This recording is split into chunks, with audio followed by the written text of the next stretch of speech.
First of all, understand this. Your flaws don't turn people off. When you have flaws as a person, it makes you humans. It makes you human. It is your flaws that creates the contours of your personality. The things that are not normal, but the things that are bad is what makes you human, right? So always remember that your flaws are almost like friction that creates the fire of love and attraction. They may like you, but your flaws, the negative traits that you have, usually are the things that ends up making them like you. Why is that? Well, first of all, they're gonna encounter some of your negative traits and they're not gonna like it. And it'll show you whether or not they like you, because if people really like you, what they'll do is that they'll confront you and they'll try to change it. And through having those confrontations and having those difficult discussions, it creates the necessary friction for whatever emotions they have for you becomes almost like umber, becomes almost like material to create fire. So having your flaws is very important, and it comes down to my first point. Be vulnerable. Especially guys listen to this a lot of the times and they say, oh dude, but when I opened to a girl, she thought I was a little bitch and she got turned off. First of all, most likely you met her online. I can promise you, you're gonna find the coldest bitches online. Sorry, I know women are watching this too, but you're gonna find people that if you open up emotionally online, a lot of them are gonna get turned off. So that's why you have to be careful and understand that online dating and dating people in real life are two completely different things. But genuinely speaking, you have to be vulnerable. Now, if you met them online, it's best to reserve the vulnerability for a little bit later on, because they don't know you. Being vulnerable too quick can potentially turn people off. Telling people how your friend tried to burn. I had a girl one time tell me how many years ago, I'm not gonna say when, but how her friend's sister tried to burn her face. And I'm like, bitch, we don't even have a drink yet. Why are you telling me this? Like, you're depressing me. I have excess empathy. This is not the type of thing I want to listen to. But you can't be vulnerable too soon, okay? You have to create vulnerabilities. Express your vulnerability after like a few weeks of them knowing you. And the types of vulnerabilities are very simple things. Like maybe you're depressed. Maybe you're sad. Maybe you have some bad negative news and you need someone's company. Maybe your dog is about to die and you need their company. Maybe you lost your job and you're depressed and you just need their company. What it does is that it forces people to become the parent per se, right? And with that role comes you get the necessary emotions with that role. So if you're a guy, you become the daddy or the dad, right? Because she's sad, she's depressed, right? Your comfort is gonna make you like her more, because one, you're helping her, but also you're taking on this role that forces you to release oxytocin. You get what I'm saying? So vulnerabilities makes people bond together. Now you have to be careful not to be too vulnerable too quickly, because you could freak people out. Show some tiny vulnerabilities at first, right? Like I said, maybe you're sad, maybe you need someone's company, maybe you want to eat out and you don't want to eat alone and you're being honest with them, right? That type of stuff endears you. It's like Trump, right? When he got shot, crazy, right? There's an effect that it has on people, because all of a sudden he becomes more relatable.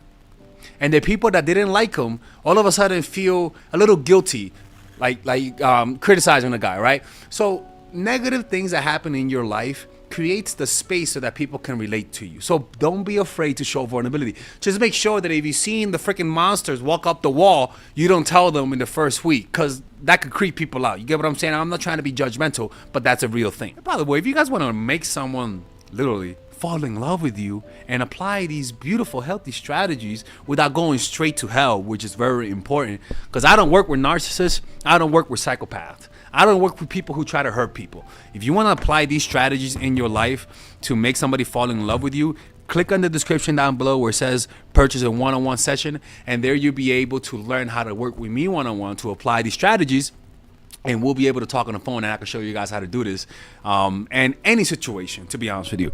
It's something that has helped thousands of people. Okay, so scan the QR code right here and I'll see you. The next one is start slow. All right, and that means don't let them see you all the time. I'm telling you, don't let them see you all the time in the beginning. Don't open up too fast. Don't tell them too much of your personality too quickly, right? Anything that's good, start slow all the freaking time, people. all the time. If you start fast, deep down, people are gonna say this could be potentially a red flag. And potentially, you could be. It's almost like inoculation. If you give someone too much of a virus, it could kill them. Give them just a tiny bit enough, they could grow. They'll grow a tolerance to it, where to the point that it'll help the organism. And this analogy is very similar to this. Give people too much of your presence, and you might turn them off by making them disrespect you, which in this case with the animal is killing them, right?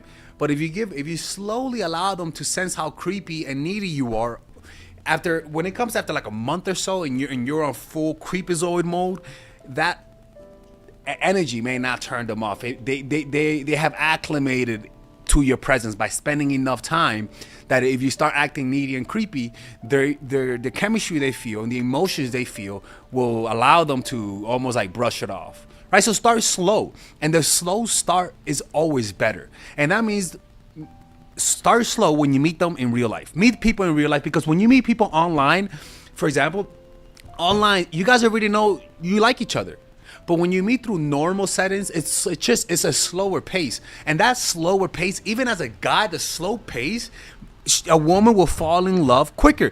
Like, you may not have sex with her quicker, but she's gonna fall in love quicker, which will mean more poom poom for you later on. So start slow, man.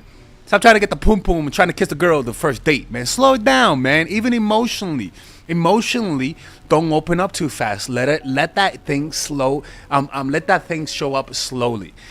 The smartest animals have the slowest gestation period, meaning they're vulnerable for a longer period of time. The dumbest animals have the fastest gestation period. They come out doing flips in the beginning. All right, the next one. A deep love for something that's not dumb. That means they can sense that you love your job a lot more. They can sense that you love your kids more. They can sense that you love yourself a lot. They can sense that you don't need them entirely. They can sense that you love your friends a lot.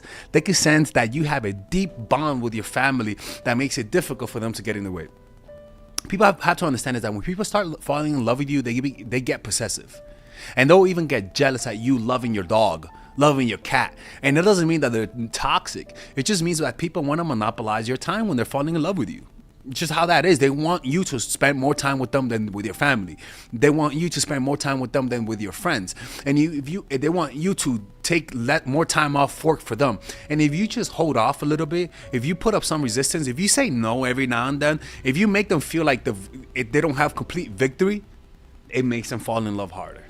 All right, guys, we're going to have a brief intermission so that I can tell you guys about our new bundle that we're doing, where you guys can purchase all of my courses and get it at a discount. So this bundle is pretty much the bundle where you could just buy all of my courses. You could buy Nice Guy, which is a training course on how to come across more assertive, how to come across more confident, how to not give off nice guy vibes.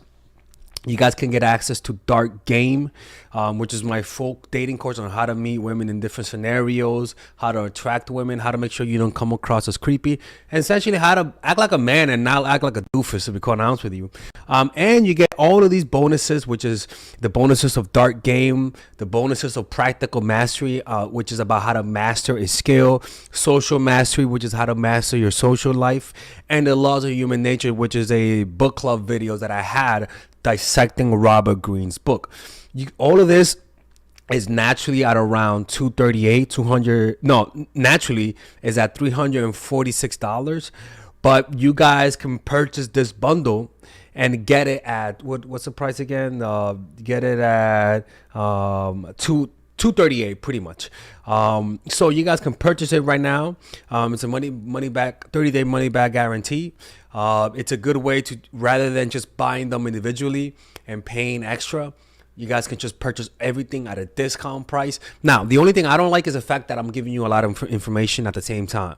That makes me kind of scared, because a lot of times people don't do the things that I teach when you get too much information. But I've gotten too many requests to do this, so I'm just satisfying you guys. Purchase it right now by clicking on the description down below where it says purchase the bundle. All right, let's continue with the video.